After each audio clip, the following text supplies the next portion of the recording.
Do you have a digital strategy? If you don't, is it even possible to survive in today's world without one?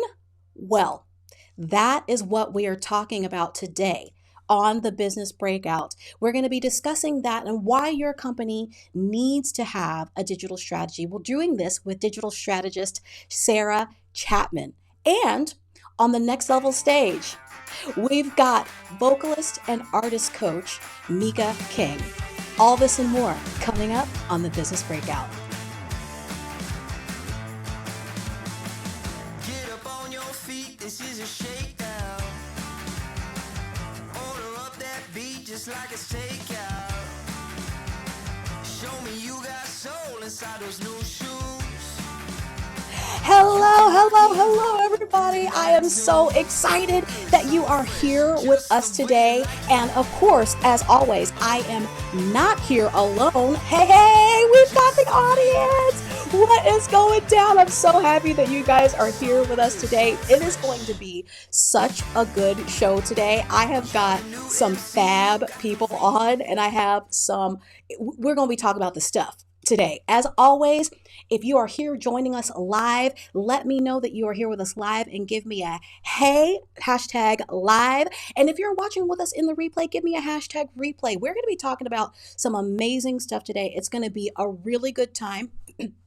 And we are going to be talking with our digital strategist. I mentioned to you that we are talking with digital strategist Sarah Chapman. And she is, look, Sarah Chapman, I have known this lady for a few years now, and she is a firecracker and a half. I love her. She has had a very unique career path that has led her to managing some of the world's largest brands at Procter & Gamble. We're going to have to ask about a hashtag. I need to know more about this. And today, she brings her expertise to the highly regulated healthcare industry. She is an expert at elevating digital management at CareSource, which provides managed care insurance for vulnerable populations. And she is passionate about using digital tools to make a better world and address social determinants of health. She is also involved in arts charity organizations like Culture Works, and she's won awards for her creative fundraising efforts. Please welcome to the stage Miss Sarah Chapman. Hi, Sarah. For having me so much. I love being here. I am so excited that you're here, and I cannot wait to talk with you about these things that are so important in today's world Right. as we are being overrun and overtaken by AI. It is not the time for people to sleep on their digital strategy. This is we got to get in it. What are you thinking about all of these tools that are coming up now for companies specifically? So, I love that you're kind of alluding to Chat GPT and AI and all these things. And whenever anyone talks to me about it, they're expecting me to like wax poetic on all of these tools. Honestly, you talked about digital strategy and y'all better get one. It's like saying you need a telephone strategy, man. Digital belongs to everybody, and it's a part of what we do. And there is no single digital strategy. Digital is a part of all of it. And so, all these tools that are coming up, they're not that new. They're just new ways to use the tools that we've had and new ways to leverage ways to engage with people. So I'm always excited. I'm always interested, but I'm never like, this is the cool thing that's going to make a difference, because what makes a difference in digital is the people, not the technology. Right. Exactly. It is what you say about it being not new. This is the crazy thing about all of this stuff. It's always being used by a small sector of people before the public actually has the opportunity to see everything and hear everything that's going on. So now for you, knowing that now this is out in the public domain, the chat GPTs and all of the other AI tools that have honestly, I don't, I know you've probably been using them longer than I have, because I know that I've been using chat GPT since last year, but the other iterations of that for at least 3 years. So this is it, like you said, it's not new, but now it's here for all of us to see. So talk to me about, your career has taken you from hashtag the mad pooper, which I will not forget. We are going to talk about that. To now being in this space where you are helping the healthcare system really get in and dig into using digital tools. How did your experiences at those other places, at Procter and Gamble and all of the using those other brands, how did all of that translate into what you're doing now with CareSource? It's an exact translation. Whatever you do digitally, I said, it's not about the technology, it's about the people. And whether I'm trying to sell some toilet paper to folks or I'm trying to help them figure out how to navigate their medical benefits, it's still about the people. It's still about making sure that the people you're trying to reach understand their options, understand their benefits, that you, the marketer, deeply understand their needs and desires and drivers. And so there's really no difference. I'm just really excited to be in the highly regulated industries now because honestly, for so long it was, oh, we're finance, we can't talk about that. Oh, we're healthcare, we can't talk about that. And so, in some ways, these industries were behind, and it became a really interesting business challenge to help a highly regulated brand catch up and, in some cases, leapfrog what the big global brands are doing. And I'm a person who likes big challenges, so it's always fun. I oh, I totally get that, and I love that you are helping the industry, because I I was asking my sister about this. She happens to be a labor and delivery nurse, and she has absolutely no idea about all of this going on with AI and all of that. So it was interesting to me when I realized what it is that you do and how you're working in the healthcare industry. You're helping them to see what's possible, but it's still not throughout the entire industry. It's still, like I said, my sister she had no clue about what was going on with AI. So now that you're doing what it is that you're doing with the industry and helping them to utilize these tools, I know that when it came to digital strategy, it's something that was really important, especially in the last few years with what was going on, because CareSource is a company that really helps marginalized people to understand where the care is available to them, which is so incredibly important. So, how did you take that information using those tools and using that information to help the people in the industry, or sorry, the um, care sources clients? How were you able to use those tools to really help them get the information that they needed? Well, let's just start with AI since we started talking about ChatGPT right off the bat. A lot of us think about AI and expect it to be, I'm sorry, Dave, I can't do that. If you remember 2001, like we expect it to be these whole conversations. But AI, this intelligence, artificial intelligence, fundamentally starts with what we call decision trees.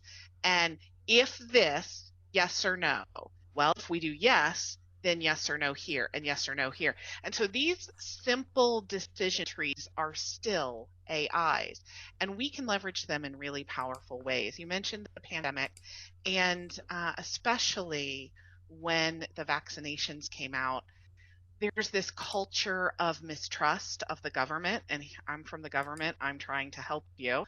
That's immediately mistrustful. You've got a Medicaid population, an underserved population. Frankly, often there are reading challenges, there are comprehension challenges, and I need to get that population vaccinated. And boy, howdy, let me tell you, that was a business challenge. You can't see it, but right here on my shelf, there's actually a trophy from a conference that CareSource won because we did an AI integrated text campaign where we had our members and we had an AI integrated series of texts. And that sounds really, really fancy. And you're like, well, I can't do that in my business. It was really just a decision tree. It was that basic decision tree. So we were able to segment people into personas based on their response to our initial text, if they were resistant or they were open to the idea of a vaccination. And then we were able, through a series of interactive messages, to serve up information at the member or at the target's request only after they responded. And it was little nuggets. I wasn't sending them this whole wall of text that they're like, I'll read that later. No, it was just one little nugget here or there. And what's so amazing is if you look at the math and the percentage of people who would have died had they gotten COVID unvaccinated, and the percentage of people who ultimately were moved to get the vaccination as a result of that campaign, at the end of this, I could go to sleep at night knowing that I and my team had literally saved lives. There are people alive today because they got that series of interactions. And it all came from understanding that there's so much being thrown at people. You have to make it small, make it understandable, meet them where they are on that device or wherever it is, but let them respond to you and customize it for where they are in their journey, not for where you want them to be. That part is so important. And I know, Bill, thank you so much for letting us know that the audio apparently is deciding that it doesn't want to come through today. So Sarah, you have said a lot. Just know, you all, I'm going to do my best to recap the things that Sarah is saying. We're having some issues with the audio coming through to you on the live stream today. And what may have to happen is that I will re-upload everything that Sarah is saying today because I have the audio on my side. So, but what Sarah was just saying is that basically, when it comes to giving that information to the people that need it with CareSource, that we are bombarded with so much stuff going on in our world today. We've got messages coming in from literally every single area that we can have a message come in from, and some of the times places we didn't even realize messages could happen. And she was saying how important it is to be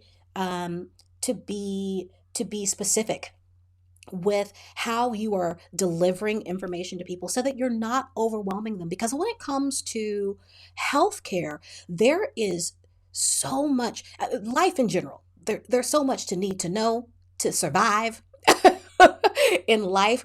But Sarah is saying that she is being very specific in how she's delivering those messages using the tools that are accessible to the people that need it. And when it comes to your company and the tools that you decide to use to communicate with your audience, it is incredibly important for you to be aware of what tools are accessible and used by your audience, because it makes no sense for you to get on and use all of the most amazing things, all the fun, shiny things, because there's a lot of fun, shiny things going on right now.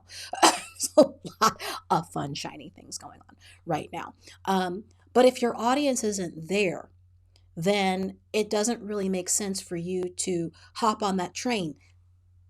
That being said, you still need to make sure that you know where the train is and you have a ticket to ride, because because the train is a moving and your audience most likely will soon be there. Some of these things may feel like a fad, but all of these things that Sarah is talking about and getting things working with her company and the people that she works with are not a fad.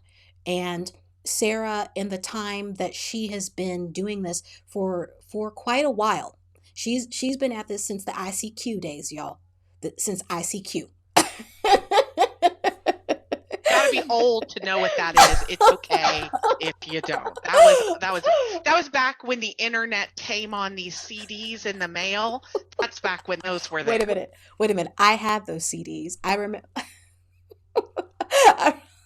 I remember when the internet was a CD. Wait a minute. First of all, we have to also remember when a CD, what some people maybe, what is a CD? But I know that the audience that I'm talking to, we all know what a CD is, and it's okay for us to know.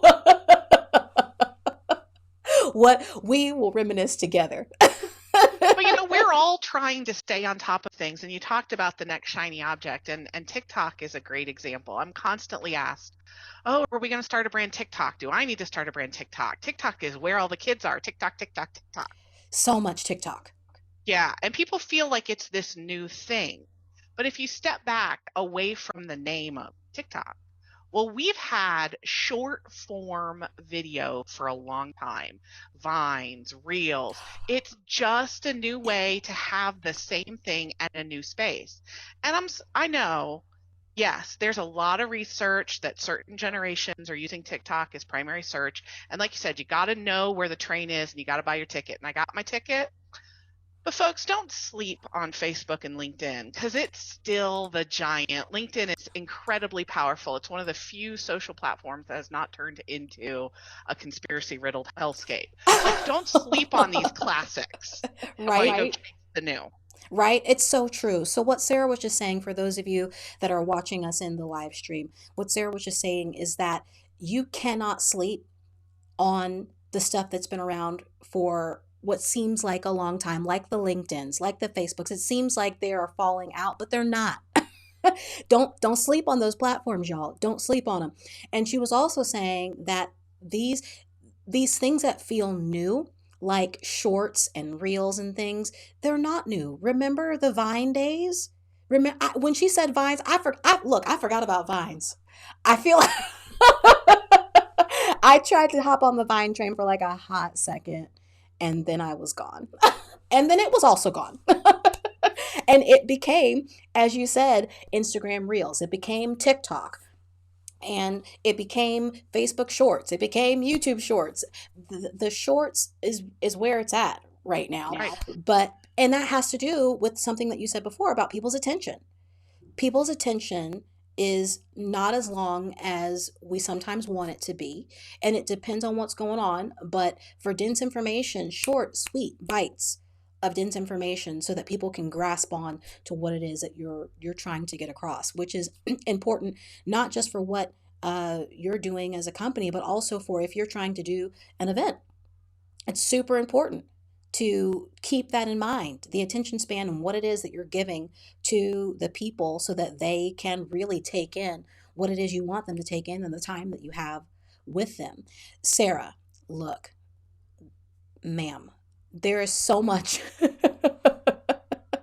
There is so much that I want to talk with you about, but we have such a short time together. And I know, but I'm not done with you. You're going to be coming back. But I'm so glad that Sarah has been here to talk with us about digital strategy. And like I said, for those of you that are here with us in the live stream, what I'm probably going to have to do is re-upload this audio so that you guys can hear everything that she was saying, because it's good stuff that she's talking about today. But I want to introduce you now. I'm really, really excited that I was able to get a hold of this lady to be a part of the Next Level Showcase. If you've been a part of or you've seen any iteration of the Business Breakout, you know that we feature an entertainer of some sort every single time that we're here. And this week I have a multi-talented artist, and she has toured the world and starred in productions for Cirque du Soleil, Walt Disney, Universal Studios, and more. And she is also a passionate advocate for diversity, equity, and inclusion in the arts and entertainment industry. And she's been recognized for her outstanding humanitarian efforts. So I'm really excited for you to hear a little bit of what it is that she does and see a little bit of what it is that she does and hear from her and be inspired by her. Please welcome to the next level stage, Meka King. All right, here we go. Generation change.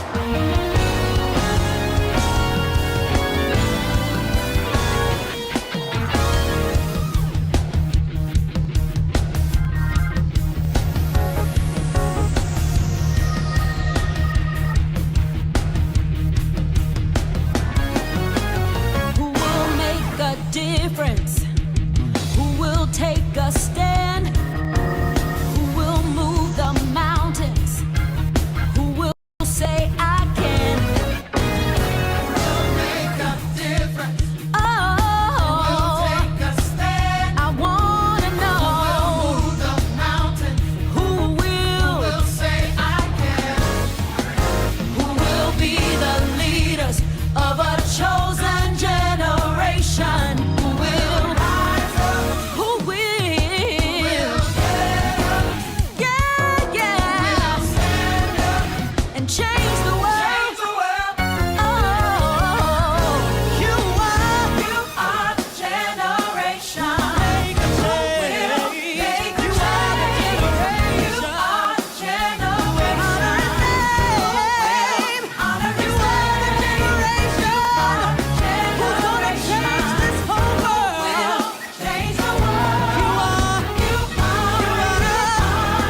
are. Generation change. All right, now I'm gonna have Oh man, I want to listen to the whole thing. I know. For those of you that are watching in the live stream here in the studio, they're like, no!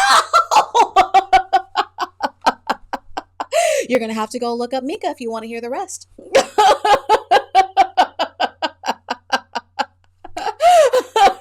Look, y'all know we've only got a certain amount of time. I can't give you all the things.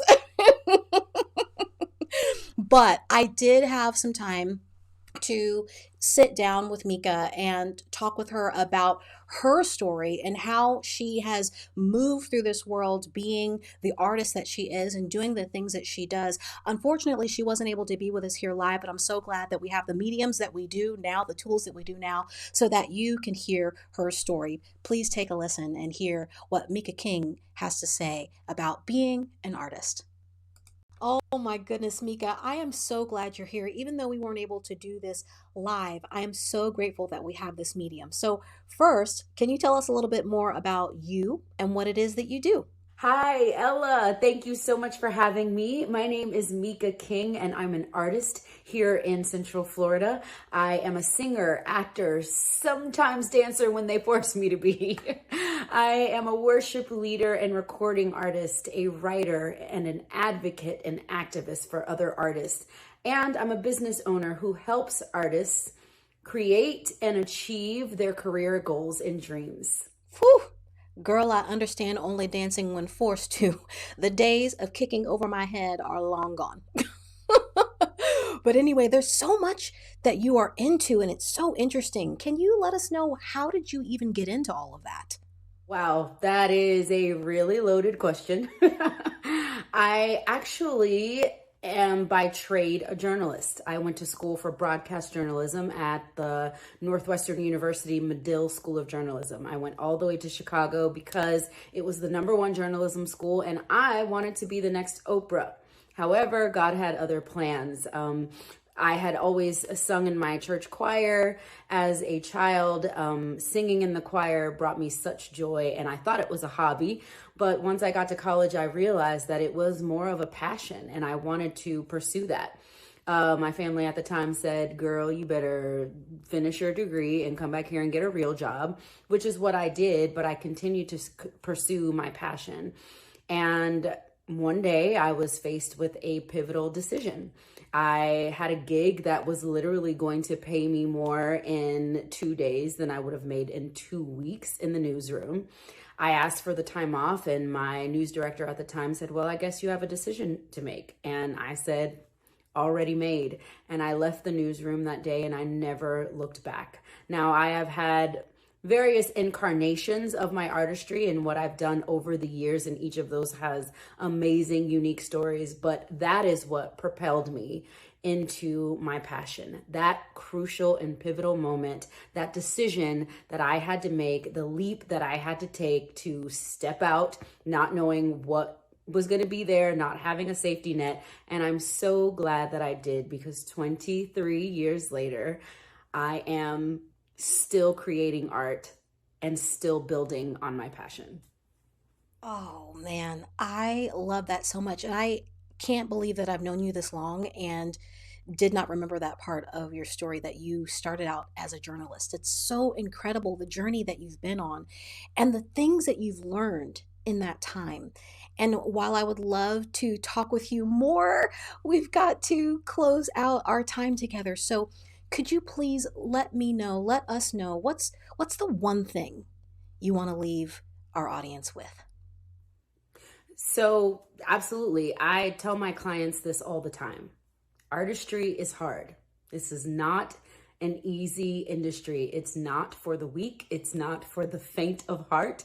You've got to have thick skin and you've got to be well acquainted with struggle, because we do a lot of that. There's a lot of rejection. There's a lot of no's. And so we have to be able to navigate through that. But I also tell them never to be afraid to do what you love. Don't be afraid to do what you love. We have to be willing to take the risks that lead to our passion. We have to be willing to make the hard decisions and the hard choices, but we can't be afraid to do what it is that we love, because there's never a perfect time. There's never the right conditions or all the right circumstances in place. You have to be fearless. You have to sometimes even do it afraid, with your hand shaking, your lip trembling. And this is why I love to help artists navigate their careers. And this is why I love to help them build on what it is that they want to do, their goals and their dreams, because it's not easy. But you have to be willing to not be afraid, and even to move forward and push forward when you are afraid. So that's what my company, SJM Creative Artist Consulting, is all about. And I love helping people reach their goals, no matter what it feels like, no matter what it looks like. Oh, I am so glad. I'm so right.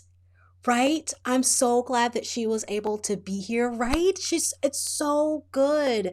It's so good. And you should never, ever, ever, ever, ever forget your dreams. Never forget your dreams. Always be able to push through and do the things that you are here on this earth to do, even though it may be hard, even though it may be a challenge. And now you've got amazing tools to help work through those challenges so things don't have to be quite as hard, quite as scary. And look, today the show has flown by. The show has flown by today. It is already 1:29, which I know for some people, because you've seen the show before, you know we usually have a game that we do, but today it's already 1:30, y'all. So in light of everything, we're not going to have our game today, but you're going to have to come back next week. I know. Zakia's like, but wait a minute, I wanted to play the game. You'll have to come back next time. So everybody, just so that you know, for those of you that are watching in the live stream and for those our audience, wave audience that we have here in the studio, for those of you that are watching today live, just know that we are here every first and third Wednesday of the month until the summertime. I'm giving you the heads up right now. We're like a real TV show. We're going to take a break in the summer, and then we'll be back after the summer. But don't worry, you've got at least 3 more episodes of the Business Breakout. So make sure that you get that reminder link, get the reminder so that you know when the business breakout is happening. And the next episode is happening on April 19th. We'd love to have you in the studio audience and be with us so that you can be a part of all of the fun that we're doing in here. We can't wait to see you next time. Thank you for being here. Keep an eye out for the replay that I'm going to post with the audio from Sarah so that you can hear everything awesome that she said today. Thank you so much for being here today. We can't wait to see you. Remember, always be awesome, and we'll see you on the next episode of the Business Breakout. Bye.